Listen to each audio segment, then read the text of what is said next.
चलिए, video black दिखा रहा है। वीडियो ब्लैक काहे दिखाएगा? हाँ।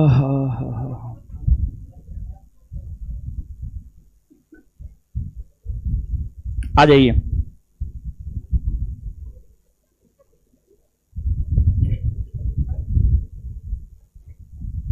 क्या पढ़ा रहे थे? सूर्य ग्रहण और चंद्र ग्रहण, सूर्य ग्रहण और चंद्र ग्रहण। ठीक है, चलिए आ जाइए। सूर्य ग्रहण और चंद्र ग्रहण को हम लोग देखते हैं। अगर बात करें हम लोग सूर्य ग्रहण की, तो सूर्य ग्रहण की चर्चा जो है हम आपके साथ कर चुके हैं। आगे जो है हम लोगों को चंद्र ग्रहण के विषय में देखना है। चंद्र ग्रहण के विषय में देखना है।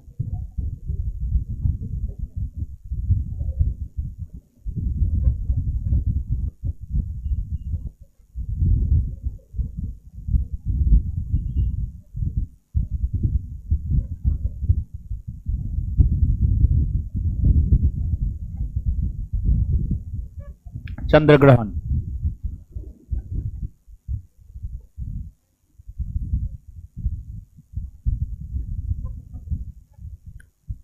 चंद्र ग्रहण देखिए, जब सूर्य और चंद्रमा मून, जब सूर्य और चंद्रमा के बीच में पृथ्वी आ जाता है, क्या आ जाता है? पृथ्वी आ जाता है। जब सूर्य और चंद्रमा के बीच में पृथ्वी आ जाता है तो इस स्थिति में चंद्र ग्रहण लगता है। होता यह है कि इस स्थिति में सूर्य का प्रकाश चंद्रमा तक नहीं पहुंच पाता है। सूर्य का प्रकाश चंद्रमा तक नहीं पहुंच पाता है। सौरमंडल के जितने भी आकाशीय पिंड है, सौरमंडल के जितने भी आकाशीय पिंड है, सौरमंडल के सभी आकाशीय पिंड, सौरमंडल के जितने भी आकाशीय पिंड है, सौरमंडल के सभी आकाशीय पिंड अगर देखा जाए तो वो सूर्य के उष्मा और प्रकाश से ही प्रकाशित होता है। तो जब सूर्य और चंद्रमा के बीच में पृथ्वी आ जाता है तो सूर्य का प्रकाश चंद्रमा तक नहीं पहुंच पाता है। तो फिर इसी स्थिति में चंद्र ग्रहण लगता है। और चंद्र ग्रहण की अगर हम बात करें तो चंद्र ग्रहण जो है आपको पूर्णिमा के दिन जो है आपको चंद्र ग्रहण लगता है सामान्य तौर पर।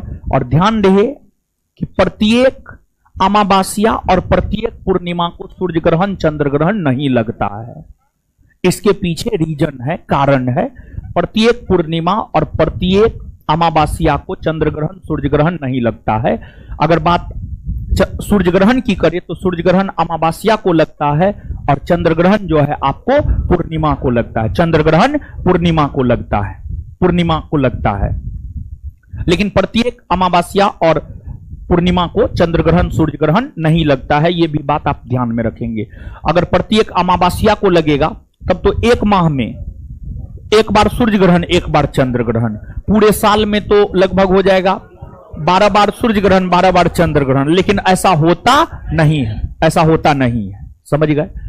और साथ ही साथ एक बात हम आपको जो है सूर्य ग्रहण में बतलाए हैं कि सूर्य ग्रहण की अगर हम बात करें तो सूर्य ग्रहण सन, सूर्य ग्रहण सन,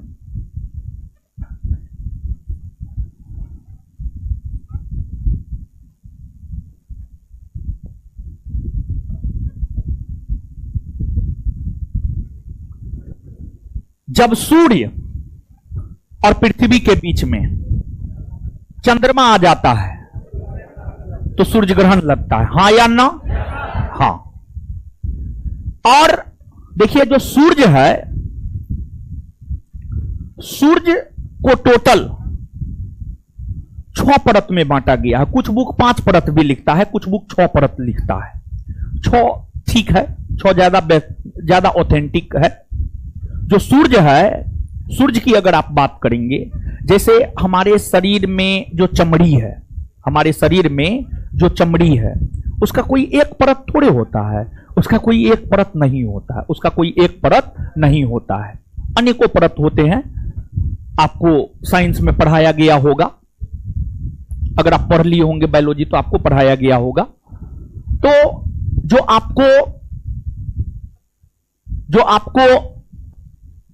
सूर्य होता है, सूर्य के कुल 6 परत होते हैं, सूर्य के कुल 6 परत होते हैं। सूर्य के जो कुल 6 परत होते हैं, सूर्य के जो कुल 6 परत होते हैं, उसमें सूर्य का जो सबसे आंतरिक परत होता है उसको कहा जाता है केंद्र। सूर्य का जो सबसे आंतरिक परत होता है उसको केंद्र कहा जाता है, केंद्र कहा जाता है। केंद्र के आसपास का जो क्षेत्र होता है, केंद्र के आसपास का जो क्षेत्र होता है उसको विकिरण क्षेत्र कहा जाता है, उसको विकिरण क्षेत्र कहा जाता है, विकिरण क्षेत्र कहा जाता है। और विकिरण क्षेत्र के आसपास के जो क्षेत्र होते हैं उसको सम्मोहन क्षेत्र कहा जाता है, सम्मोहन क्षेत्र कहा जाता है। और इसके बाद उसके बाद का जो परत होता है उसको कहा जाता है प्रकाश मंडल या फोटोस्फीयर, उसको कहा जाता है प्रकाश मंडल या फोटोस्फीयर। फिर उसके बाद का जो परत होता है उसको कहा जाता है क्रोमोस्फीयर, समझिए, उसको कहा जाता है क्रोमोस्फीयर, क्रोमोस्फीयर, समझिए, क्रोमोस्फीयर। और फिर उसके बाद का जो परत होता है इसको कहा जाता है किरीट या कोरोना, किरीट या कोरोना। तो यहां पर एक बात देखिएगा, सूर्य का जो सबसे आंतरिक भाग होता है उसे केंद्र, सूर्य का जो सबसे आंतरिक भाग होता है उसे केंद्र, और सूर्य का जो सबसे बाहरी भाग होता है, सूर्य का जो सबसे बाहरी भाग होता है उसे किरीट या कोरोना, उसे किरीट या कोरोना कहा जाता है, उसे किरीट या कोरोना कहा जाता है। और यहां पर इसलिए हम आपको बता रहे हैं, सूर्य ग्रहण के समय हमें सूर्य का सिर्फ बाहरी भाग दिखाई देता है। सूर्य ग्रहण के समय हमें सूर्य का सिर्फ बाहरी भाग दिखाई देता है, सूर्य ग्रहण के समय हमें सूर्य का बाहरी भाग दिखाई देता, बाहरी भाग। और सूर्य का बाहरी भाग क्या कहलाता है? किरीट या कोरोना। सूर्य का बाहरी भाग क्या कहलाता है? किरीट या कोरोना, किरीट या कोरोना कहलाता, किरीट या कोरोना। तो सूर्य ग्रहण के समय हमें या इस पृथ्वी को जो उष्मा और प्रकाश की प्राप्ति होती है वो किरीट या कोरोना से होती है, वो किरीट या कोरोना से होती है। और दूसरी बात, जो सूर्य का सबसे आंतरिक भाग है जिसे केंद्र कहते हैं, केंद्र का तापमान कितना होता है जानते हैं? 15 million degree Celsius, 15 million degree Celsius, 15 million degree Celsius केंद्र का तापमान होता है, केंद्र का तापमान होता है, केंद्र का, समझ गए? और पृथ्वी से जो सूर्य हमें दिखाई देता है उसे प्रकाश मंडल कहा जाता है, या अंग्रेजी में फोटोस्फीयर कहा जाता है, फोटोस्फीयर, फोटोस्फीयर कहा जाता है। पृथ्वी से जो आप सूर्य को देखते हैं, जो सूर्य का भाग दिखाई देता है वो प्रकाश मंडल कहलाता है, प्रकाश मंडल, प्रकाश मंडल कहलाता है। और उसके सतह का तापमान 5500 डिग्री सेल्सियस और कुछ स्रोत के अनुसार 6000 डिग्री सेल्सियस, 5500 डिग्री सेल्सियस, लेकिन कुछ स्रोत 6000 डिग्री सेल्सियस भी लिखता है। तो इसके अलावे जो आपको सूर्य है, सूर्य का जो संघटक है हाइड्रोजन और हीलियम गैस है, हाइड्रोजन और हीलियम गैस से मिलकर ही सूर्य बना है। सूर्य के संघटक मूलतः 2 गैस है, हाइड्रोजन और हीलियम। इसमें हाइड्रोजन की अगर आप बात करेंगे तो हाइड्रोजन जो है आपको लगभग 71% पाया जाता है और हीलियम की अगर हम बात करेंगे तो हीलियम जो है आपको 27.5% पाया जाता है, 27.5% पाया जाता है। बाद बाकी जो भी बच रहा है 100 में अदर गैस जो है पाया जाता है, समझ गए, अदर गैस जो है आपको पाया जाता है। तो 71 और 27.5, इसके बाद बच कितना रहा है 1.5 बच रहा है। तो अदर गैस जो है 1.5% जो है आपको पाया जाता है। तो सूर्य में सबसे ज्यादा हाइड्रोजन की मात्रा है, सूर्य में हाइड्रोजन की मात्रा जो है आपको लगभग 71% है और हीलियम की मात्रा है आपको 27.5%। और सूर्य सौर मंडल का मुखिया है, सूर्य सौर मंडल का मुखिया है। और हमारा जो सौर मंडल है, जैसे आप देखिए, ध्यान दीजिएगा, उपग्रह ग्रह की परिक्रमा करता है, ग्रह सूर्य की परिक्रमा करता है। और जो हमारा सूर्य है जो कि सौर मंडल का मुखिया है, जो हमारा सूर्य है जो कि सौर मंडल का मुखिया है, सौर मंडल का मुखिया है, सूर्य की अगर हम बात करें, सूर्य की अगर हम बात करें तो सूर्य आकाश गंगा का एक भाग है, सूर्य आकाश गंगा का एक भाग है। और हमारा सौरमंडल जिस आकाश गंगा में आता है उस आकाश गंगा का नाम है मंदाकिनी, उस आकाश गंगा का नाम है मंदाकिनी। हमारा सौरमंडल जिस आकाश गंगा का भाग है उसे कहा जाता है मंदाकिनी। क्या कहा जाता है? मंदाकिनी। और जो मंदाकिनी है, मंदाकिनी को सर्वप्रथम गैलीलियो ने देखा था। गैलीलियो वैज्ञानिक है, गैलीलियो ने ही पहली बार जो है आपको मंदाकिनी को देखा था। सूर्य के विषय में भी ये सब बात आप याद रखिएगा। और अगर आप बात सूर्य की करें तो सूर्य का जो घूर्णन काल है, घूर्णन काल किसी भी आकाशीय पिंड का जो घूर्णन काल होता है वह कालखंड होता है जिस कालखंड में वह आकाशीय पिंड अपने अक्ष पर एक बार घूम जाता है, अपने अक्ष पर एक बार घूम जाता है। तो सूर्य का जो घूर्णन काल होता है वो लगभग 25 दिन होता है, 25 दिन सूर्य का घूर्णन काल 25 दिन होता है। और जिस प्रकार से हमारी पृथ्वी, अगर पृथ्वी की हम बात करें तो जो पृथ्वी है वह अपने अक्ष पर पश्चिम से पूरब की ओर घूमती है, उसी प्रकार से अगर आप सूर्य की बात करेंगे तो सूर्य भी अपने अक्ष पर पश्चिम से पूरब की ओर घूमती है, सूर्य भी अपने अक्ष पर पश्चिम से पूरब की ओर घूमती है, पश्चिम से पूरब की ओर घूमती है। क्लियर है? तो ये चीज है, इसको आप याद रखिएगा, ठीक है। तो सौरमंडल में ही एक बात आपको लिखना है, सौरमंडल में ही एक बात लिखना है। अभी चंद्र ग्रहण, सूर्य ग्रहण में ही एक बात लिखना है। अभी चंद्र ग्रहण आपको हेडिंग नहीं मारना है, सूर्य ग्रहण में ही आपको लिखना है।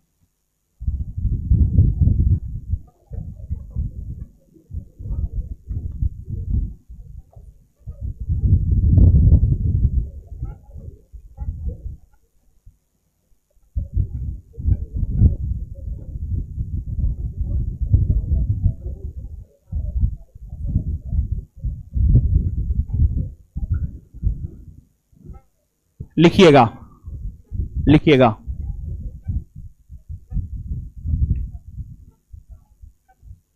सूर्य ग्रहण के समय, सूर्य ग्रहण के समय, सूर्य ग्रहण के समय पृथ्वी को उष्मा और प्रकाश की प्राप्ति, सूर्य ग्रहण के समय पृथ्वी को उष्मा और प्रकाश की प्राप्ति, उष्मा और प्रकाश की प्राप्ति,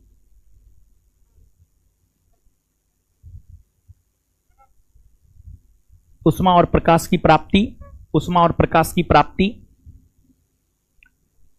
किरीट या कोरोना से होता है, किरीट या कोरोना से होता है।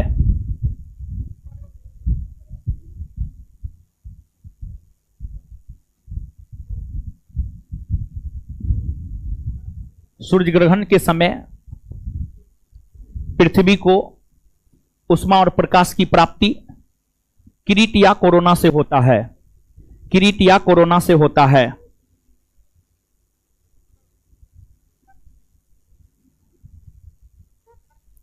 किरीट या कोरोना से होता है। उसी में किरीट या कोरोना एक्सरे उत्सर्जित करता है, किरीट या कोरोना एक्सरे उत्सर्जित करता है? किरीट या कोरोना एक्सरे उत्सर्जित करता है?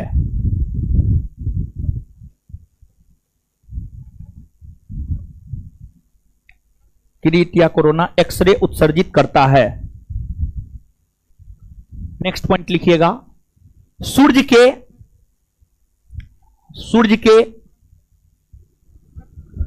के सबसे बाहरी भाग को, सूर्य के सबसे बाहरी भाग को, सूर्य के सबसे बाहरी भाग को, सूर्य के सबसे बाहरी भाग को, सूर्य के सबसे बाहरी भाग को किरीट या कोरोना कहा जाता है। सूर्य के सबसे बाहरी भाग को किरीट या कोरोना कहा जाता है। सूर्य के सबसे बाहरी भाग को किरीट या कोरोना कहा जाता है। सूर्य के सबसे बाहरी भाग को किरीट या कोरोना कहा जाता है। सूर्य के सबसे बाहरी भाग को किरीट या कोरोना कहा जाता है।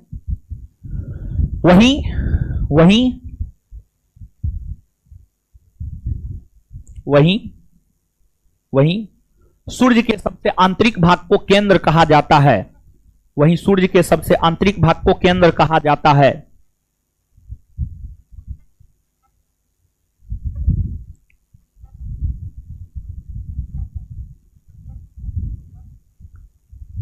सूर्य के सबसे आंतरिक भाग को केंद्र कहा जाता है। केंद्र का तापमान उसी में केंद्र का तापमान 15 मिलियन डिग्री सेल्सियस होता है। केंद्र का तापमान 15 मिलियन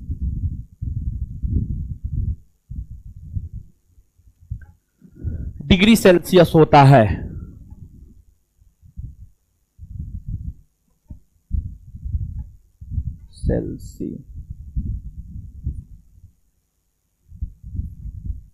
सूर्य का तापमान 15 मिलियन डिग्री सेल्सियस होता है।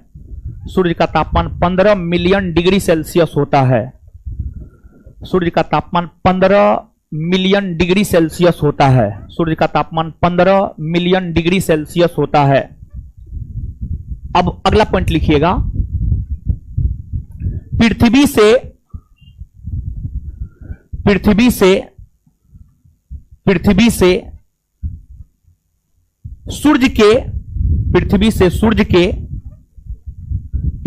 सूर्य के जिस भाग को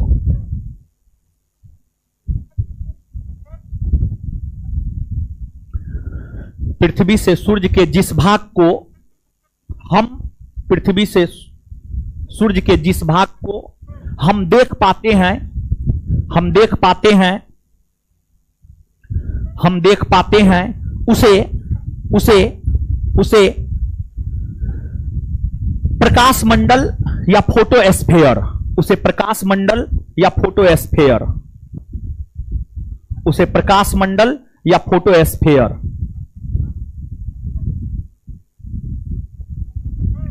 उसे प्रकाश मंडल या फोटोस्फीयर, प्रकाश मंडल या फोटोस्फीयर, उसे प्रकाश मंडल या फोटोस्फीयर, उसे प्रकाश मंडल या फोटोस्फीयर कहा जाता है। उसे प्रकाश मंडल या फोटोस्फीयर कहा जाता है। उसे प्रकाश मंडल या फोटोस्फीयर कहा जाता है। उसे प्रकाश मंडल या फोटोस्फीयर कहा जाता है। इसके सतह का तापमान, प्रकाश मंडल के सतह का तापमान, इसके सतह का तापमान प्रकाश मंडल के संदर्भ में लिखा रहे हैं। इसके सतह का तापमान, इसके सतह का तापमान, इसके सतह का तापमान, इसके सतह का तापमान लगभग 5500 डिग्री सेल्सियस,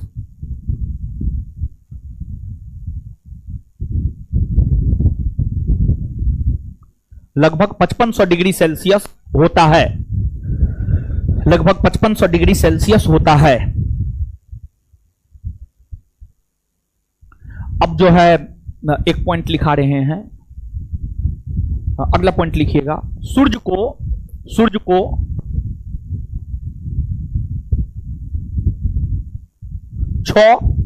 6 परतों में सूर्य को 6 परतों में विभाजित किया गया है। सूर्य को 6 परतों में विभाजित किया गया है। सूर्य को 6 परतों में विभाजित किया गया है।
हो गया,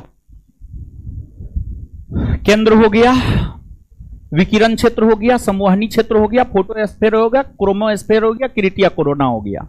इसको बना लेना है। सूर्य को 6 परतों में बांटा गया है, उसके नीचे इस फिगर को बना लेना है।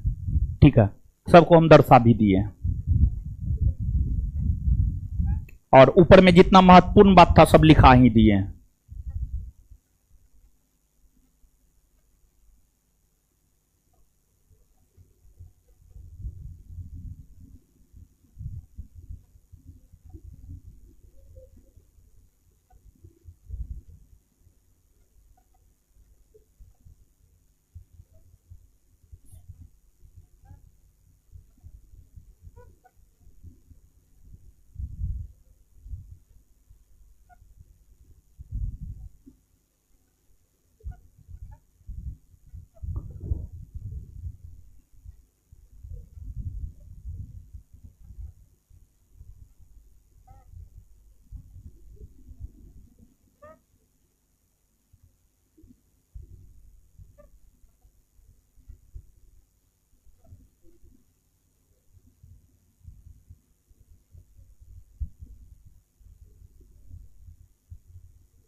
बना लिए, आगे लिखिएगा।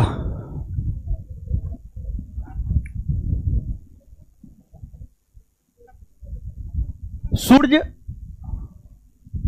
सूर्य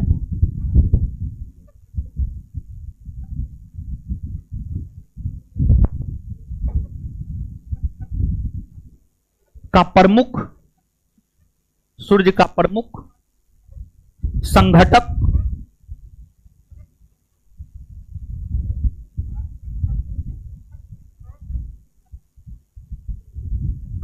सूर्य का प्रमुख संघटक गैस हाइड्रोजन और हीलियम है। हाइड्रोजन और हीलियम है। हाइड्रोजन और हीलियम है। हाइड्रोजन और हीलियम है। हाइड्रोजन और हीलियम है। हाइड्रोजन लगभग 71%, हाइड्रोजन लगभग 71%, हाइड्रोजन लगभग 71%, हाइड्रोजन लगभग 71%, और हीलियम लगभग 26.5%, हीलियम लगभग 27.5%, हीलियम लगभग 27.5%, हीलियम लगभग 27.5%, 27.5% पाई जाती है। 27.5% पाई जाती है, 27.5% पाई जाती है, 27.5% पाई जाती है, 27.5% पाई जाती है, 27.5% पाई जाती है। Full stop. आगे लिखिएगा, सूर्य अपने अक्ष पर, नेक्स्ट पॉइंट, सूर्य अपने अक्ष पर पश्चिम से पूरब दिशा में, सूर्य अपने अक्ष पर पश्चिम से पूरब दिशा में, सूर्य अपने अक्ष पर पश्चिम से पूरब दिशा में, सूर्य अपने अक्ष पर पश्चिम से पूरब दिशा में चक्कर लगाती है।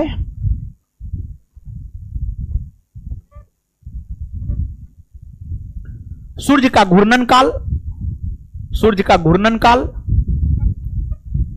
लगभग 25 दिन होता है। सूर्य का घूर्णन काल लगभग 25 दिन होता है। सूर्य का घूर्णन काल लगभग 25 दिन होता है।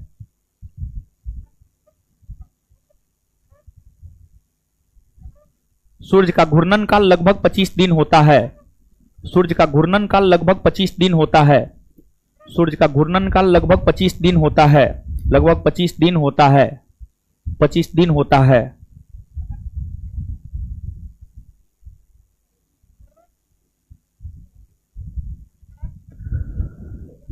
नेक्स्ट पॉइंट,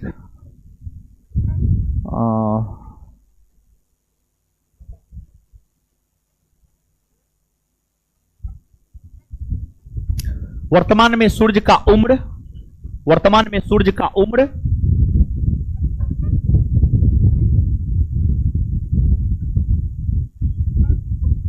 वर्तमान में सूर्य का उम्र लगभग 4.7 अरब वर्ष है। वर्तमान में सूर्य का उम्र लगभग 4.7 अरब वर्ष है। वर्तमान में सूर्य का उम्र लगभग 4.7 अरब वर्ष है। वर्तमान में सूर्य का उम्र लगभग 4.7 अरब वर्ष है। 4.7 अरब वर्ष है। 4.7 अरब वर्ष है।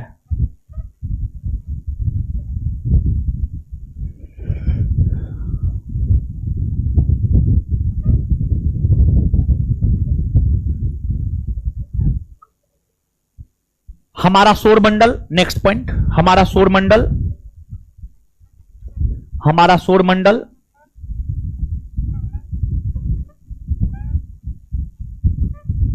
हमारा सौरमंडल जिस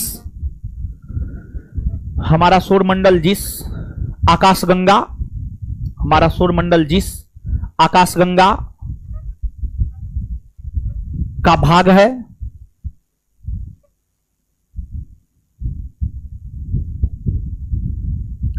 हमारा सौरमंडल जिस आकाशगंगा का भाग है वह मंदाकिनी है। वह मंदाकिनी है। वह मंदाकिनी है।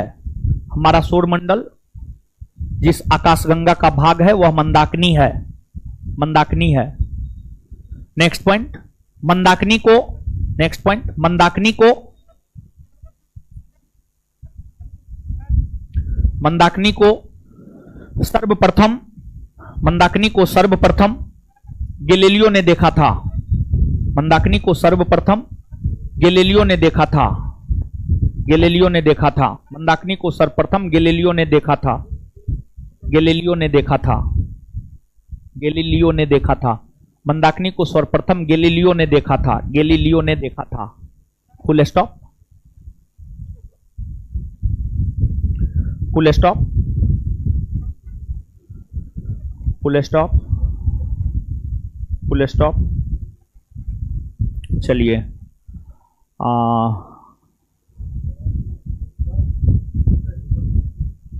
सूर्य का जीवन काल, उसका वर्तमान में उम्र है, समझ गए क्या? पता नहीं, चलिए, जब तक ये संसार रहेगा तब तक सूर्य रहेगा, ठीक है। चलिए, और है सूर्य में कुछ नहीं। आगे अब हेडिंग मारिए, चंद्र ग्रहण। चंद्र ग्रहण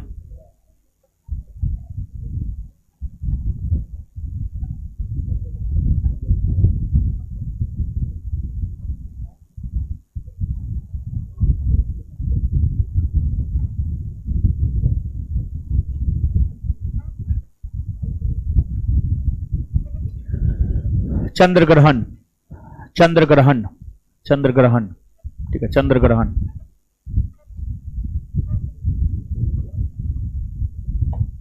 जब सूर्य, आगे लिखिए,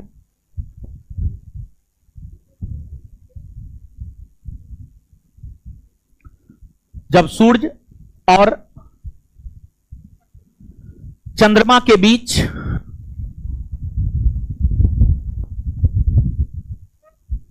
जब सूर्य और चंद्रमा के बीच पृथ्वी आ जाती है, जब सूर्य और चंद्रमा के बीच पृथ्वी आ जाती है, जब सूर्य और चंद्रमा के बीच पृथ्वी आ जाती है, पृथ्वी आ जाती है, तो फिर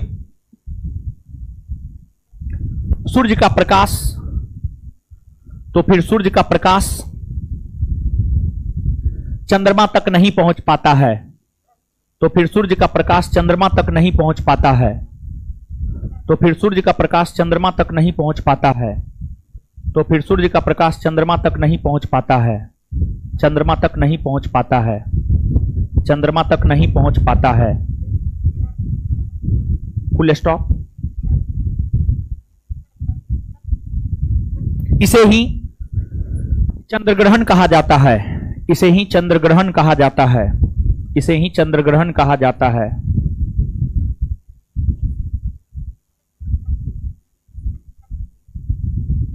इसे ही चंद्र ग्रहण कहा जाता है। चंद्र ग्रहण पूर्णिमा को लगता है,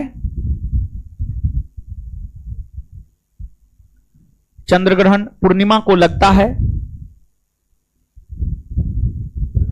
चंद्र ग्रहण पूर्णिमा को लगता है, इसे ब्यूटी कहा जाता है।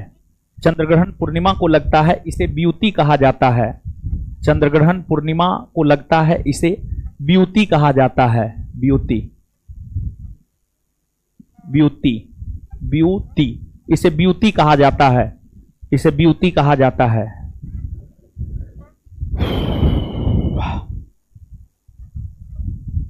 और एक बात लिखाए थे, जब सूर्य चंद्रमा और पृथ्वी तीनों एक सिद्ध में होता तो उसको सीजीगी नहीं लिखवाए, लिखवाए हैं।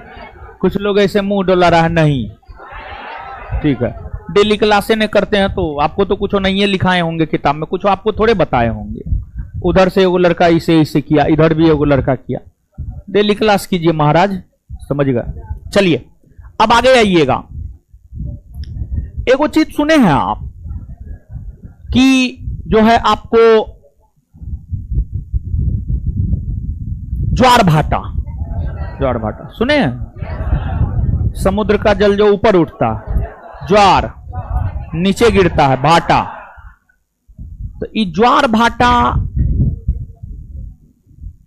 अति ज्वार या निम्न ज्वार या ज्वार भाटा, ज्वार भाटा की उत्पत्ति का कारण होता है सूर्य और पृथ्वी का आकर्षण शक्ति और पृथ्वी का अपकेंद्रीय बल। सूर्य पृथ्वी का आकर्षण शक्ति और पृथ्वी के अपकेंद्रीय बल के कारण ही ज्वार भाटा की उत्पत्ति होती है। तो आगे ज्वार भाटा के विषय में हम आपको बतलाएंगे, लेकिन उससे पहले जो है एक चीज और बतलाना चाहते हैं। एक चीज यह बतलाना चाहते हैं,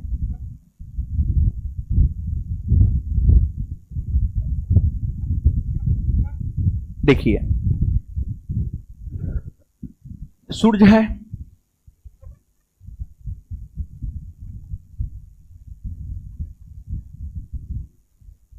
सूर्य है, आपको इधर जो है पृथ्वी है, पृथ्वी है, पृथ्वी है। पृथ्वी सूर्य की परिक्रमा करता है। एकदम खड़ा हो जाइए, जो पीछे मुंह करके बतिया रहे थे, खड़ा हो जाइए, आप खड़ा हो जाइए, खड़ा होइए ना जी जल्दी। हाँ, नहीं तो हम उतर गए तो हम 10 फट्टा मारेंगे कम से कम। हम जो बोल देते वही करते हैं।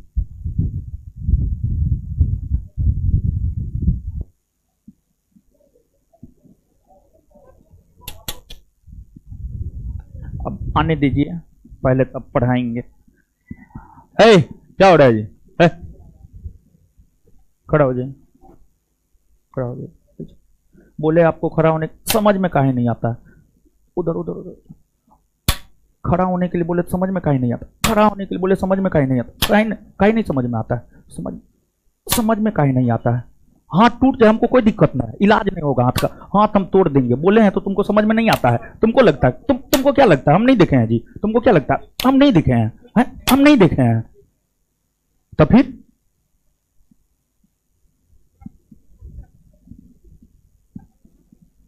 क्लास करने आया है तो क्लास करो सीधा, नोटंकी मत बतियाओ ज्यादा।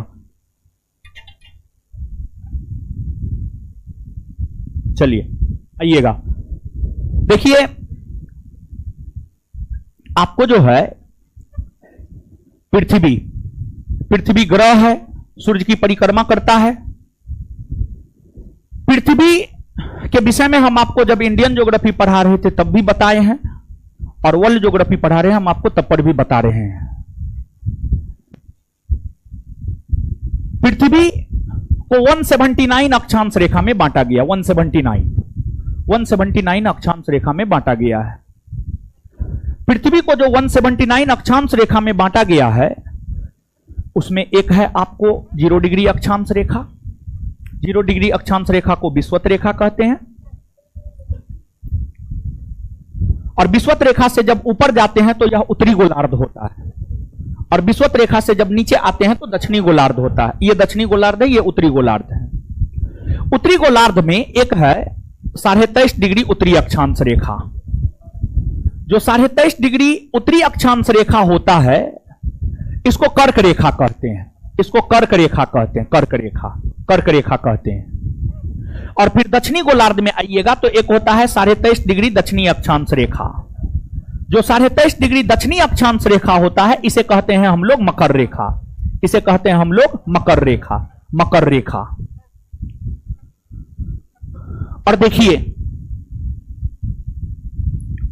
जो पृथ्वी है, पृथ्वी की अगर हम बात करें, पृथ्वी एक तो अपने अक्ष पर घूमती है, अपने अक्ष का चक्कर लगाती है। 24 घंटा में पृथ्वी अपने अक्ष पर एक बार घूम जाती है।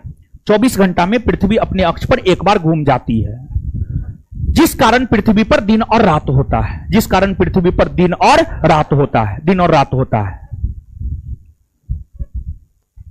दूसरी बात यह है कि पृथ्वी अपने अक्ष पर तो घूमती ही घूमती है, साथ ही साथ पृथ्वी सूर्य का भी चक्कर लगाती है, सूर्य का भी चक्कर लगाती है, जिस कारण मौसम परिवर्तन होता है। आप पृथ्वी पर देखेंगे, आप महसूस कर रहे होंगे, कभी गर्मी होता है, कभी ठंडा होता है, कभी बरसात होता है। यह क्यों होता है? पृथ्वी सूर्य की परिक्रमा करता है, इसलिए होता है।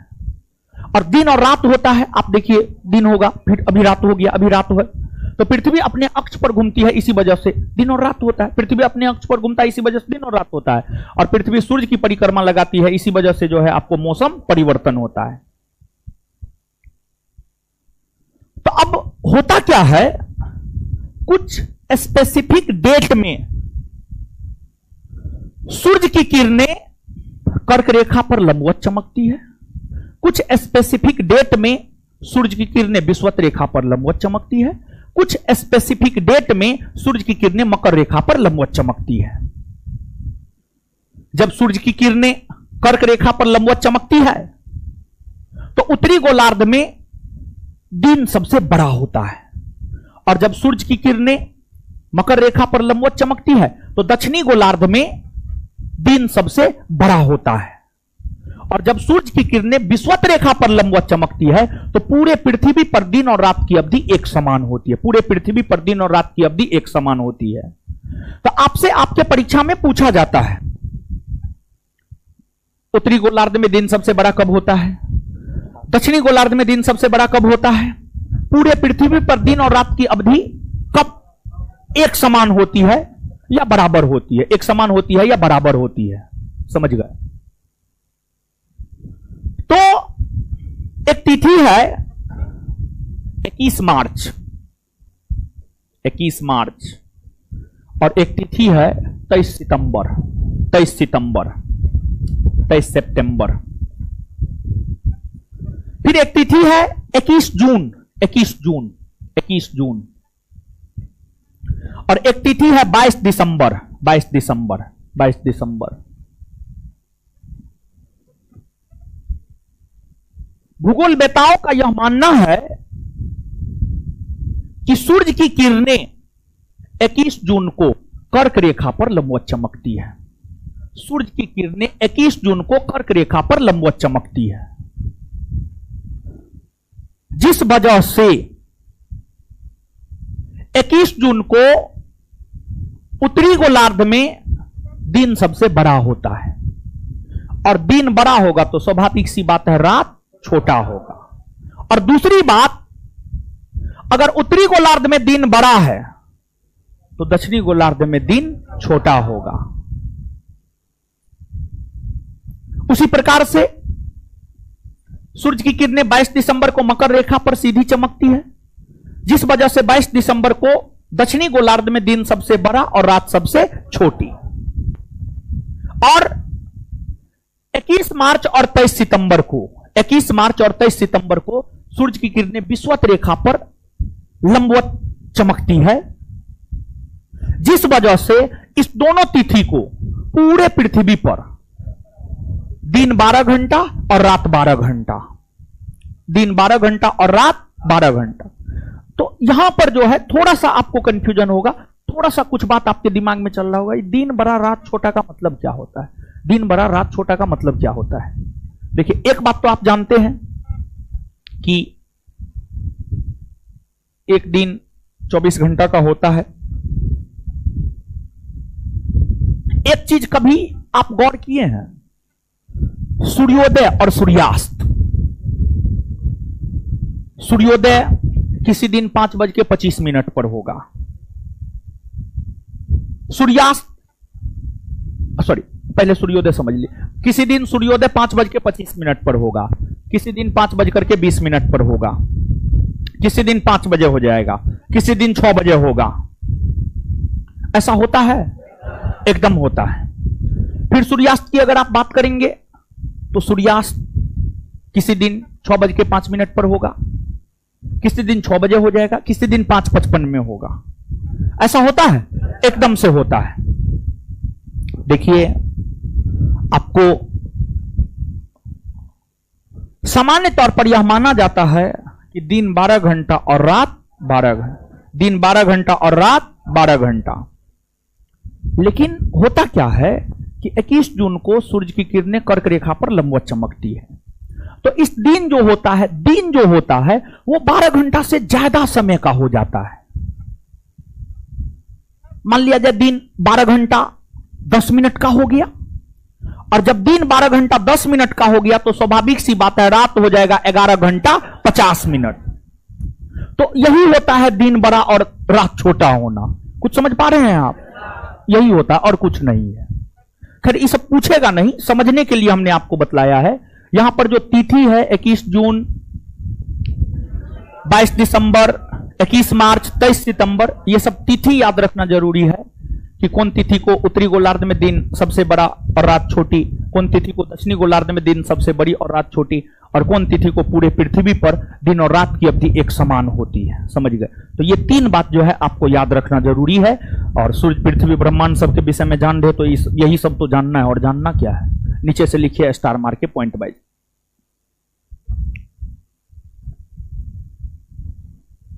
लड़का अगर खड़ा हो जाता तो 10 फट्टा नहीं खाता, सिर्फ खड़ा रखते 5 से 10 मिनट मैक्सिमम, तब तक खड़ा रखते जब तक समझाते। उसको लगा कि हम उसको नहीं देखे हैं, और उसको हम देखें वो ये भी देखा है। समझ गए? तो बोल देते। एक तो क्लास आ रहे थे, उसी समय मूड खराब हो गया। समझ गए? मारते भी नहीं, लेकिन मूडे खराब कर दिया। आप ही में से कोई मूड खराब कर दिया था। इधर लड़की में से किसी को, लड़की के कारण जो है किसी को उठाया, वो बाहर में हमसे बकथोतन कर लिया। हम क्लास लेने के लिए आ रहे थे, थोड़ा सा लेट से भी आए होंगे, 5-10 मिनट तक हमसे बकथोतन कर लिया। अरे आपको हम सीट देंगे ना, एक बात करने का तरीका होता है ना जी, है बात करने का एक तरीका होता है। अब बेतरीका होकर के बात कीजिएगा, अब ढंगा होकर के बात कीजिएगा, तो फिर ठीक बात नहीं ना है। थोड़ा तरीका से बात कीजिए। हम आपको सीट देंगे, यहां पर एक लड़का बैठ सकता है, वहां पर 2 लड़का बैठ सकता है, हम बैठाते हैं उसको, आगे में आकर के बैठाते, समझ गए। और दूसरा चीज, मोबाइल में कार्ड दिखा रहा था, बकथोतन कर रहा था, कार्ड लेकर के आओ। मोबाइल में कार्ड का क्या मतलब है? कार्ड लेकर के आप आइए, हम आपको बैठाते हैं, आप आइए, तो हम काहे न बैठाएंगे आपको, समझ गए। एक तो वो बकथोतन कर लिया, और दूसरा जो है एक और आ गया, वो बकथोतन कर लिया, वो दूसरे टाइप, उसका दूसरा मैटर था, समझ गए। एक तो आने ये वक्त मूड खराब कर दिए आप लोग, तो इसलिए कुटाई भी लग गया। जब बोले खड़ा होने के लिए, खड़ा हो जाना चाहिए, समझ गए। जीवन में एक बात जान लीजिए, मोदी जी आज देश के प्रधानमंत्री क्यों हैं? मोदी जी सोना का चम्मच लेकर के पैदा नहीं हुए थे। मोदी जी भले चाय बेचे या नहीं बेचे, वो गलत हो या सही हो, उससे मतलब नहीं है, लेकिन मोदी जी बहुत मध्यम वर्गीय फैमिली में जन्म लिए हैं, ये बात सत्य है। और राहुल गांधी जैसे सोना का चम्मच लेकर के पैदा नहीं हुए हैं, विरासत में उनको राजनीति नहीं मिला है। उनके पिताजी किसी राज्य के सीएम और देश के पीएम नहीं थे। मोदी जी अगर मोदी जी हैं आज, मोदी जी अगर आज देश के पीएम है, स्वयं अनुशासित रहने की वजह से मोदी जी आज देश के पीएम है, समझ गए। जीवन में अगर सफल होना है तो पहला गुण जो आप में होना चाहिए, अनुशासित होने चाहिए आप, अनुशासित होने चाहिए आप। और अगर आप अनुशासित नहीं है, आप कितना इंटेलिजेंट हैं, आपका कुछ नहीं हो सकता है। अनुशासन जीवन में बहुत जरूरी है। और यहां पर अनुशासन का मतलब तो हम आपको समझा रहे हैं, उसको बोले खड़ा होने के लिए उसको खड़ा होना चाहिए, जब गलती किया है तो खड़ा होना चाहिए। लेकिन सामान्य तौर पर अनुशासन का मतलब हम समझाते हैं, मेरा YouTube पे भी वीडियो पड़ा होगा, दरोगा तैयारी की रणनीति, उसमें अनुशासन पर हम बोले हैं 1-2 मिनट या 5 मिनट या 10 मिनट बोले हैं। विद्यार्थी के लिए अनुशासन का मतलब होता है रेगुलर क्लास करना, पढ़ना, क्लास में कंसंट्रेट होकर के चीजों को सुनना, समझना, लिखना, याद करना। आपके अनुशासन का मतलब यह होता है। एक विद्यार्थी के लिए अनुशासन का मतलब यह होता है। हम एकदम कहते हैं आप मेरा पैर छू करके प्रणाम मत कीजिए, अब हमको प्रणाम मत कीजिए, लेकिन एक विद्यार्थी के लिए जो अनुशासन होता है उसका पालन आप जरूर कीजिए। हम समझा रहे हैं, उधर मुंह करके बतिया रहा है, ठिठिया रहा है, ये कौन बात हुआ?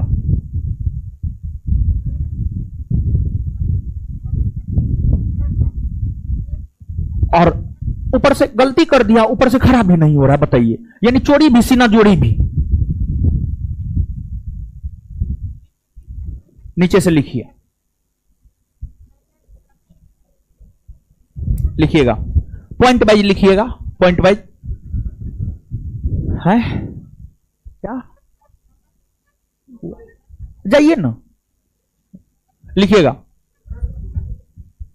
अब वो सब लगे आप जाइए, कोई दिक्कत नहीं है, ठीक है, लिखिए।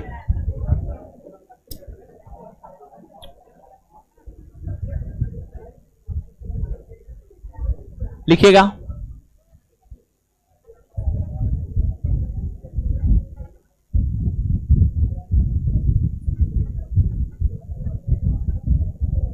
स्टाफ सबको भी बार बार बोले हैं, क्लास आवर में हमको किसी से मिलने मत बोलिए, मिलने मत दीजिए। देखिए दिमाग खराब हो जाता है जी, ठीक है।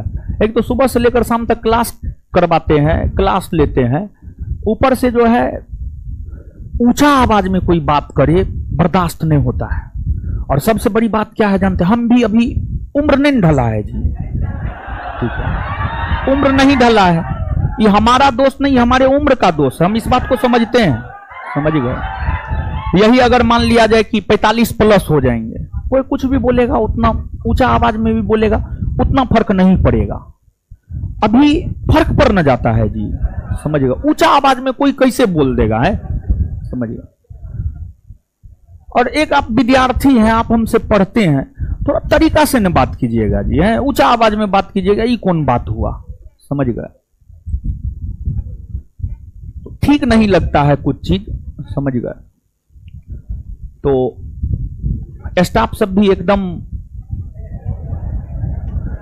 कितना प्रयास करते हैं। देखिए हम क्लास में एकदम से नहीं मिलना चाहते, अरे काहे मिलेंगे, हैं, हम कौन चीज है, हम मिलने के लिए बने हैं, हम टीचर हैं, हम पढ़ाते हैं, हम पढ़ाएंगे कि हम तुमसे मिलेंगे, तुमसे बात करेंगे। जो दिक्कत है जाओ ऑफिस में बात करो। लिखिए,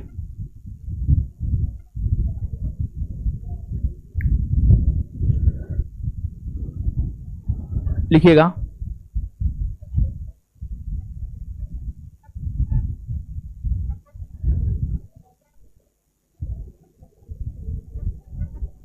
इक्कीस जून को सूरज की किरणें, 21 जून को सूरज की किरणें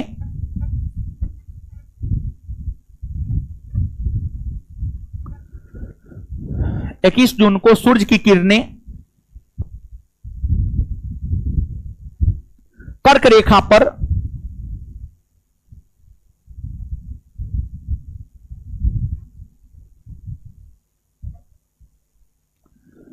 इक्कीस जून को सूरज की किरणें कर्क रेखा पर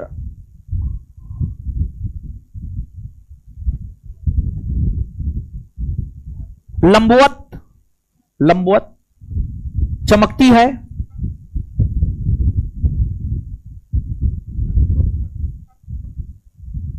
लंबवत चमकती है, जिस कारण स्थिति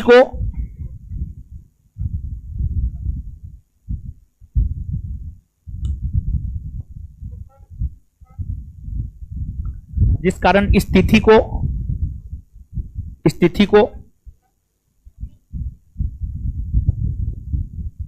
उत्तरी गोलार्ध में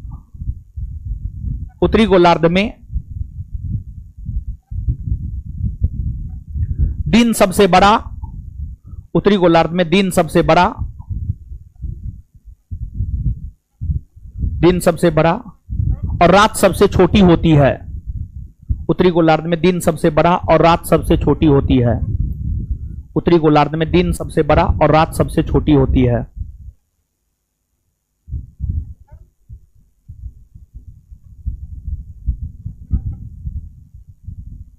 नेक्स्ट पॉइंट, 22 दिसंबर को, नेक्स्ट पॉइंट, 22 दिसंबर को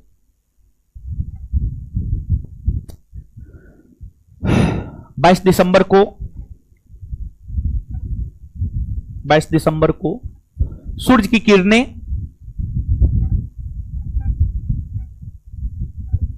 मकर रेखा पर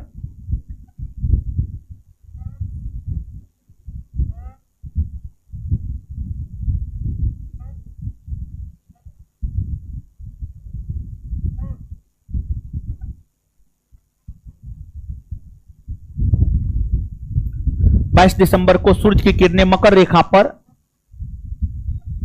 लंबवत चमकती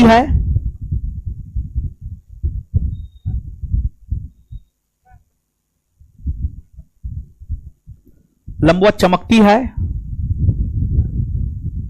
जिस कारण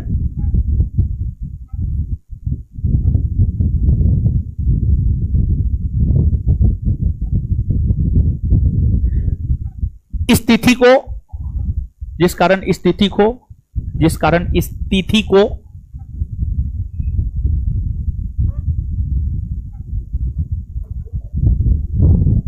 फिर से लिखा देना। चलिए लिखिएगा। ऑनलाइन वाले लोग आपका कुछ नहीं छूटा है, नेटवर्क जो है छूट गया था, फिर से आ गया है, ठीक है, छूटा नहीं है आपका, कुछ नहीं लिखा है। लिखिएगा, 22 दिसंबर को सूरज की किरणें मकर रेखा पर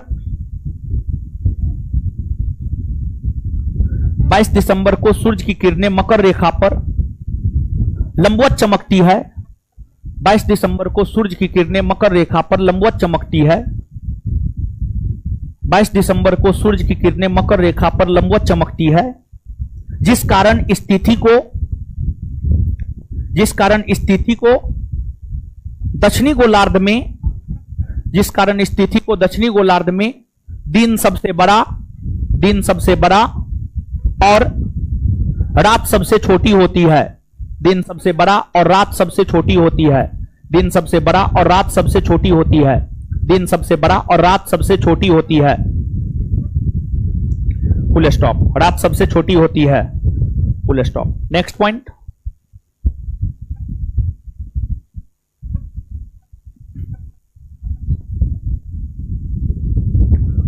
नेक्स्ट पॉइंट।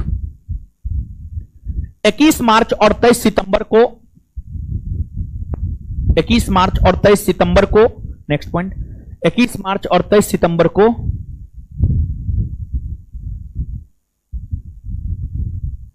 21 मार्च और 23 सितंबर को सूर्य की किरणें विषुवत रेखा पर सूर्य की किरणें विषुवत रेखा पर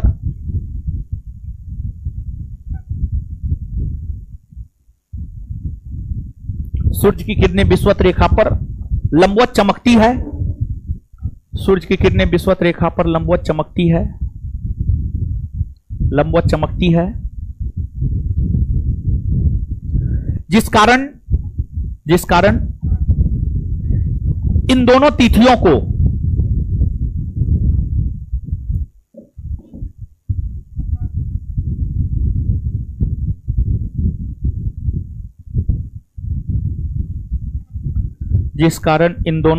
को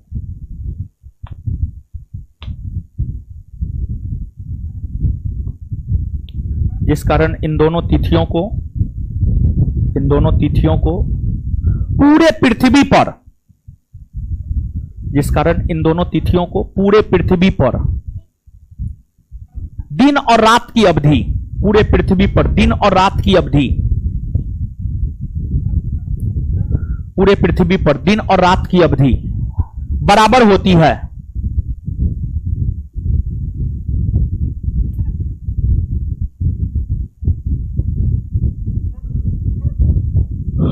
बराबर होती है। चलिए, जितना अभी समझाए हैं लिखाए हैं उसको जो है पढ़िए, तो एक बार पढ़िए फिर याद करवाएंगे।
पढ़ लिए।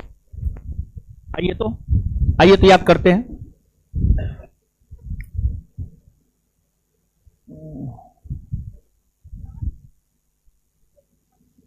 अच्छा, एक बात बताइएगा, जो सूर्य ग्रहण लगता है, सूर्य ग्रहण के समय पृथ्वी को उष्मा और प्रकाश की प्राप्ति सूर्य के किस भाग से होती है? किससे होता है? किरीटिया। अच्छा, सूर्य का कौन भाग एक्सरे उत्पन्न करता है? कौन? किरीटिया कोरोना।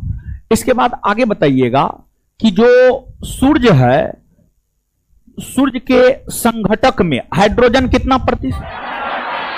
Hydrogen, helium, helium. तो मतलब हम यह कह सकते हैं ना कि सूर्य का जो मुख्य संघटक है वो हाइड्रोजन, और सूर्य का मुख्य संघटक क्या है? अच्छा, पृथ्वी से सूर्य के जो भाग हमें दिखाई देते हैं उसे क्या कहते हैं? क्या कहते हैं? प्रकाश मंडल के सतह का तापमान, प्रकाश मंडल के सतह का तापमान। और जो सूर्य है, सूर्य को मूलतः कितने परतों में बांटा गया? कितने परतों में? 6 परत में बांटा गया है ना, कहीं बनाए थे ना जी फिगर। यहां सूर्य के आंतरिक भाग को क्या कहते हैं? आंतरिक भाग को, केंद्र के बाहरी भाग को विकिरण क्षेत्र के बाहर, उसके बाद सबसे बाहरी भाग, सबसे बाहरी भाग किरीटिया। सूर्य के केंद्र का तापमान कितना होता है जी? सूर्य के केंद्र का तापमान। चलिए इसके बाद आगे बतलाइएगा आप हमको, जो सूर्य है, सूर्य अपने अक्ष पर किधर से किधर घूम? पश्चिम से। सूर्य का घूर्णन काल 25। सूर्य का घूर्णन काल। वर्तमान में सूर्य की आयु 4.7 अरब वर्ष। सूर्य की आयु जो आप पूछे थे उसका आंसर यही है, ठीक है? जो आप पूछे थे उसका आंसर यही है, हाँ जी, उसका आयु उतना ही है, 4.7 अरब वर्ष, उतना ही है। जो आप क्वेश्चन पूछे थे उसका आंसर यही। चलिए आगे बतलाइएगा कि और क्या है जी? हाँ, हमारा सौर मंडल किस आकाशगंगा का भाग? किसका भाग है? मंदाग्नि को सर्वप्रथम किसने देखा था? किसने देखा था? गैलीलियो। अच्छा, इसके बाद आगे बताइएगा आप हमको कि चंद्र ग्रहण वाली बात ना इधर गया जाए। चंद्र ग्रहण कब लगता है? अच्छा, सूर्य ग्रहण का है इसलिए हम छोड़ दिए, ऊपर में, इससे ऊपर है। ये है चंद्र ग्रहण। देखिए चंद्र ग्रहण कब लगता है? सूर्य और चंद्रमा के बीच चंद्र ग्रहण कब लगता है? चंद्र ग्रहण पूर्णिमा को लगता है, अमावस्या कब लगता है? कब लगता है? पूर्णिमा को न लगता है। उस स्थिति को क्या कहते हैं? क्या कहते हैं? द्युति कहते हैं, ठीक है? चलिए इसके बाद आगे बताइएगा, उत्तरी गोलार्ध में सबसे बड़ा दिन, उत्तरी गोलार्ध में सबसे बड़ा और सबसे बड़ा दिन और सबसे छोटी रात कौन सा दिन? दक्षिणी गोलार्ध में दिन सबसे बड़ी और रात सबसे छोटी। आए, दक्षिणी गोलार्ध में दिन सबसे बड़ी और रात सबसे छोटी। 22। आगे, कौन ऐसा तिथि है जब पूरे पृथ्वी पर दिन और रात की अवधि एक समान होती है, यानी बराबर होती है? 21 मार्च और 21 मार्च और क्लियर है ये बात? यहां तक क्लियर है? देखिए अब इससे आगे हम आपको समझाएंगे, लेकिन उससे पहले एक दो सूचना ये है कि पहला बिहार पुलिस को लेकर के हम आपको सूचना दे देते हैं कि संस्थान में बिहार पुलिस का बैच चल रहा था। बिहार पुलिस का परीक्षा कैंसिल हो गया है, अभी एग्जाम डेट आया नहीं है। एक एग्जाम डेट कल से वायरल हो रहा था, वो असत्य था, वो गलत था, ठीक है? और अब संभवतः उम्मीद है कि बिहार पुलिस का परीक्षा जो है लगभग छठ के बाद ही हो, संभवतः, हो सकता है उससे पहले हो जाए, लेकिन ज्यादातर उम्मीद यही है। तो काहे कि अब जो है देखिए बिहार का बहुत बड़ा पर्व होता है छठ, और पूरा प्रशासनिक तंत्र छठ करवाने में लग जाता है। पटना में सब दरोगा, SHO, DSP, SP, DM, CM, सब, मुख्यमंत्री तक देखते ना छठ घाट का निरीक्षण नीतीश कुमार बोट पर चढ़ के जो है चौन्नी मुस्कान मार के करते रहते हैं। तो छठ का बड़ी महत्व है बिहार में, बिहार का बहुत बड़ा पर्व है छठ। और तो जो है आपको छठ है तो पूरा प्रशासनिक तंत्र उसमें बिजी हो जाएगा, तो इसलिए जो है ज्यादातर उम्मीद है छठ के बाद ही परीक्षा हो। लेकिन उस बोर्ड को छठ से कोई लेना देना है नहीं, परंतु फिर भी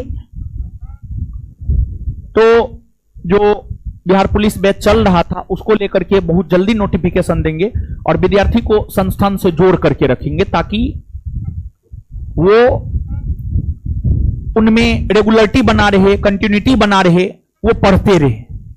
इसको लेकर के जल्द आपको नोटिस दिया जाएगा संस्थान के टेलीग्राम चैनल पर।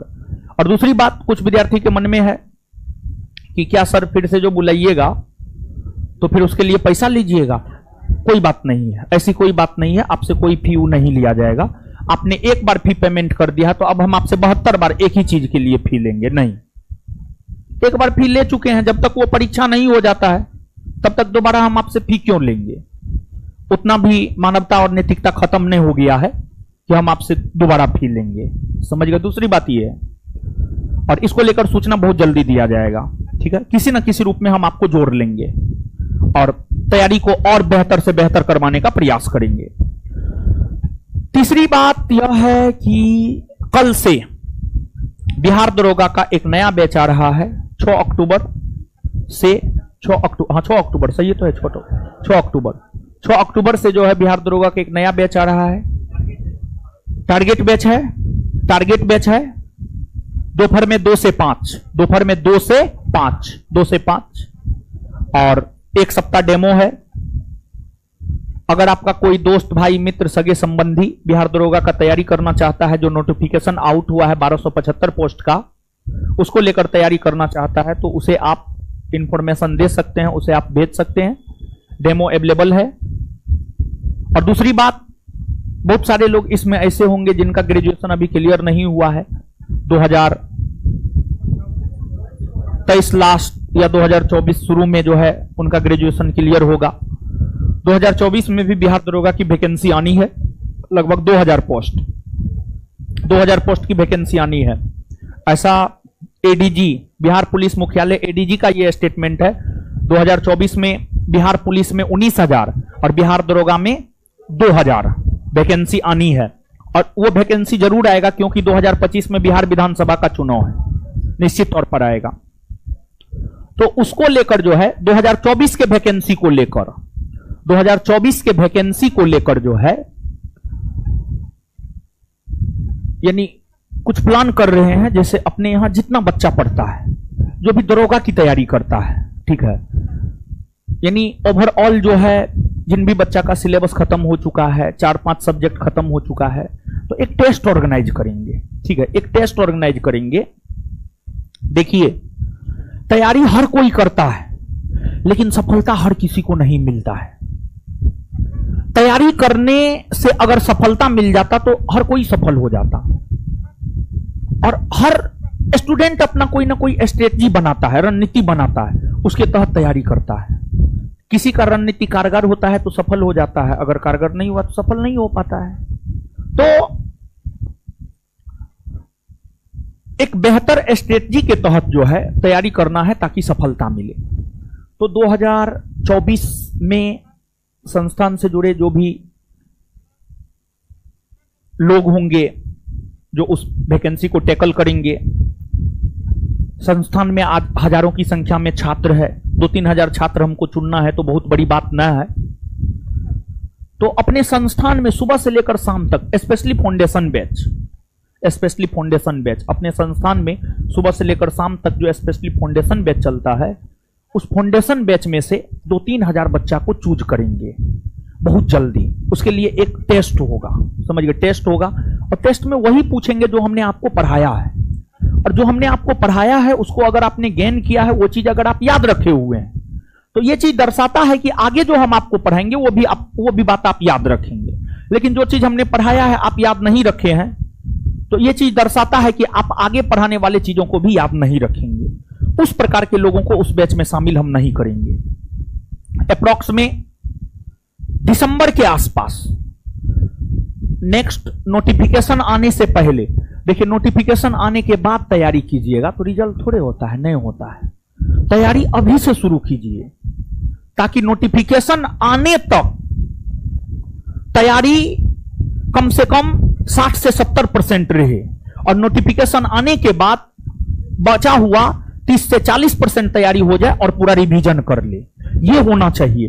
अभी देखिए अपने संस्थान में 3 दरोगा बैच चल रहा है, तीनों दरोगा बैच का सिलेबस हम अपने तरफ से नोटिफिकेशन आने तक 70% के आसपास खत्म कर दिए। अगर कोई बच्चा उस 70% सिलेबस को कवर कर लिया होगा तो हम गारंटी देते हैं 1275 में उसका रिजल्ट होगा। लेकिन पढ़ने वालों की संख्या बहुत कम होती है, बहुत कम होती है पढ़ने वालों की संख्या। देखिए ना, आप इस बात से अनुमान लगाइए ना, ऊपर वाले को बुलाते हैं, 5 गो आइए पूछेंगे, 5 गो आ पाता है?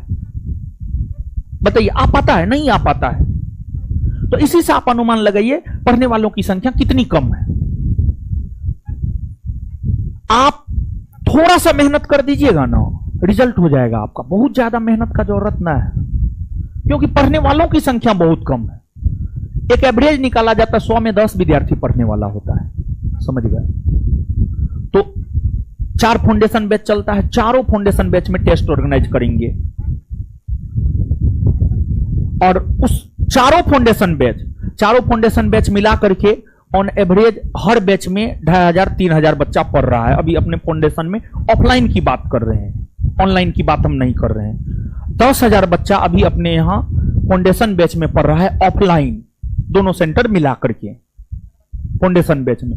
उस 10,000 बच्चा में से कम 5,000 बच्चा तो बिहार दरोगा का तैयारी जरूर करता होगा, इतना हम जानते हैं। उस 5,000 बच्चा में से हमको चुनना है 2,000, यानी 50%, और दिसंबर तक में उसको चुन करके जो है उसके लिए एक अलग से सेपरेट बैच करेंगे और उसको जो है अभी से तैयारी करवाएंगे।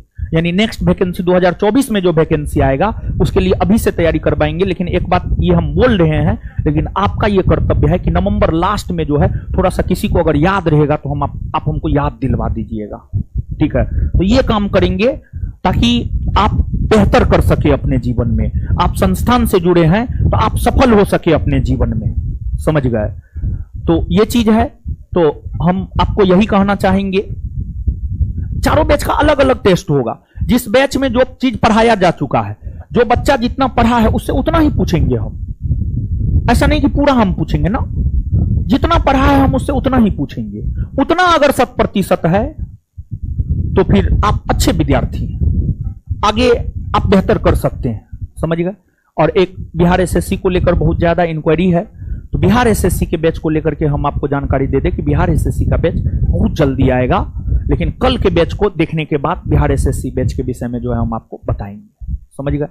और अगर पिछले क्लास की हम बात करें तो पिछले क्लास में हम आपको होमवर्क दिए हुए हैं भारत की कृषि में जो है आपको फसल से पहले तक, प्रमुख खाद्यान्न फसल से पहले तक, चावल से पहले तक, ठीक है? दीजिए अगला होमवर्क, आप सुन लीजिए। अगला होमवर्क है इसी में पूरा, ठीक है? इसी में पूरा करना है। चलिए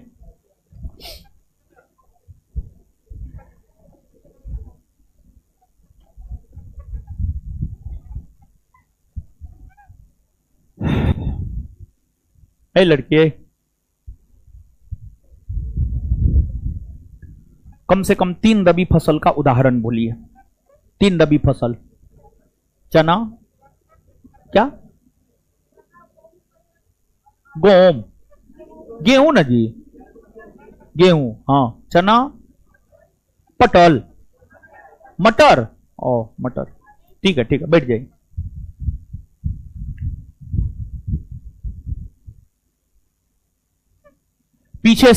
पीछे वाले रूम में, क्लासरूम से कम 3 लड़का आइए तो जो चाहते हैं, जो याद करके आए हैं, रिवीजन करके आए हैं, जो चाहते हैं कि पूछे उनसे। टोपी वाला है, टोपी, खड़ा हो जाइए।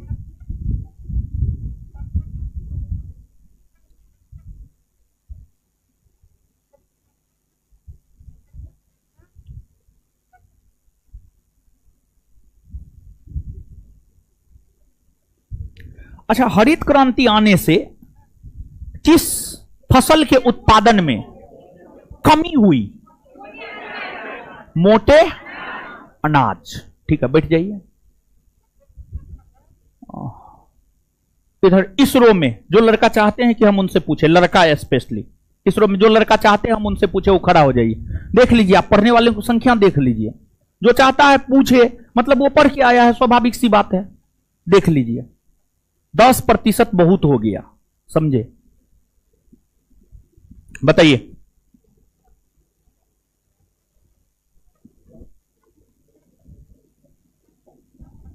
HYVP का full form, HYVP, high yielding variety program. बैठ जाइए, आप बोलिए। आपसे दूसरा क्वेश्चन है, रजत क्रांति का संबंध किस उत्पादन से? अंडा। ठीक है, बहुत बढ़िया। आप बोलिए, बैठ जाइए। जूट क्रांति, सॉरी, जूट उत्पादन से कौन सी क्रांति संबंधित है? जूट उत्पादन से कौन सी क्रांति संबंधित है? रजत रेशा। हाँ ठीक है, बताइएगा। भिंडी उत्पादन से कौन सी क्रांति संबंधित है? परामनी, परामनी, परामनी क्रांति। इस पिलर से इधर जो चाहते हैं उनसे पूछे, खड़ा हो जाइए। जो चाहते हैं उनसे पूछे, जो रिवीजन करके आए, खड़ा हो जाइए। देख लीजिए, आप लोग स्वयं देखिए। ठीक है, हम तो कुछ नहीं बोलेंगे, हम क्या बोलेंगे।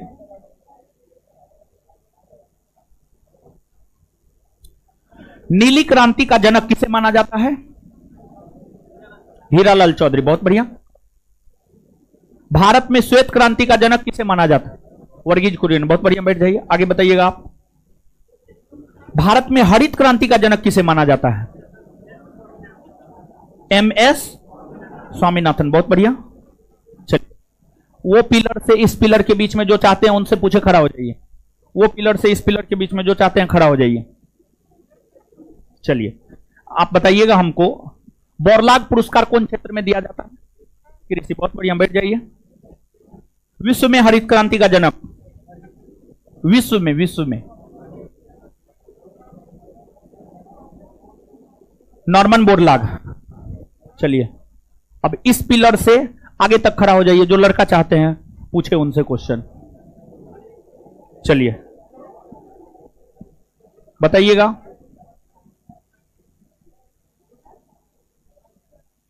आप बताइएगा, स्थानांतरित कृषि को उत्तरी पूर्वी भारत में क्या कहते हैं? झूम कृषि कहते हैं। क्या कहते हैं? झूम कृषि। बोलिए आप।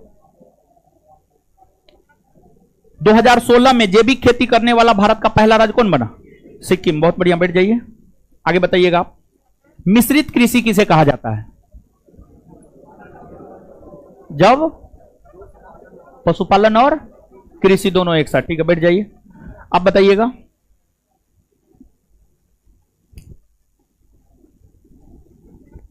विश्व में जैविक कृषि करने वाला पहला देश? क्यूबा। बैठ जाइए। बहुत बढ़िया। आप बताइएगा।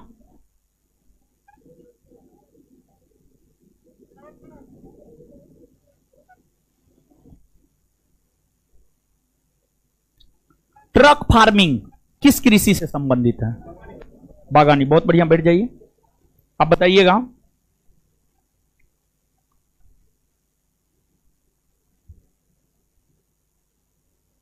जो स्थानांतरित कृषि है, स्थानांतरित कृषि को झारखंड में क्या कहा जाता है? कुरुबा। बैठ जाइए। बहुत बढ़िया। आप बताइएगा। स्थानांतरित कृषि को अंडमान निकोबार द्वीप समूह और छत्तीसगढ़ के बस्तर जिला में क्या कहा जाता है? डीपा। बैठ जाइए। बोलिए आप। स्थानांतरित कृषि क्या है?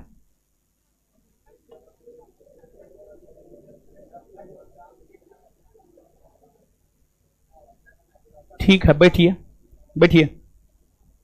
आप बताइएगा। भारत में जैविक कृषि को बढ़ावा देने हेतु किस पंचवर्षीय योजना के दौरान राष्ट्रीय जैविक खेती परियोजना की शुरुआत हुई? 10वीं। बैठ जाइए दोनों। बोलिए, बताइए। जैविक कृषि क्या है? ठीक है, बैठ जाइए। आगे बताइएगा आप। मेघालय में स्थानांतरित कृषि को क्या कहा जाता है? बोगमा। बैठ जाइए। उधर खड़ा होइए। हाँ बोले। खड़ा है। आंध्र प्रदेश में जैविक कृषि को क्या कहा जाता है? पेंडा। बैठ जाइए, टोपी वाला बोलिए। काली क्रांति या कृष्ण क्रांति का संबंध किससे है? पेट्रोलियम। सेफ्रॉन क्रांति कैसा? बैठ जाइए। सुनहरी क्रांति, सुनहरी क्रांति फल उत्पादन। भूरी क्रांति उर्वरक उत्पादन। सेफ्रॉन क्रांति केसर उत्पादन। ब्राह्मणी क्रांति मूक क्रांति मोटे अनाज। बैठ जाइए। गुलाबी क्रांति गोल क्रांति अमृत क्रांति है नदी जोड़ो। पीली क्रांति तिलहन। हरित क्रांति का संबंध कौन पंचवर्षीय योजना से है? तृतीय। नीली क्रांति का संबंध छठी। हाँ छठी। श्वेत क्रांति चौथी। आगे बताइएगा। झींगा मछली का राजधानी नगर किसे कहा जाता है? आंध्र प्रदेश के। ठीक है। दक्षिण भारत में सॉरी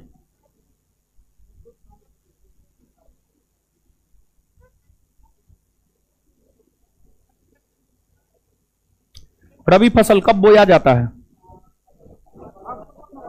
काटा कब जाता है?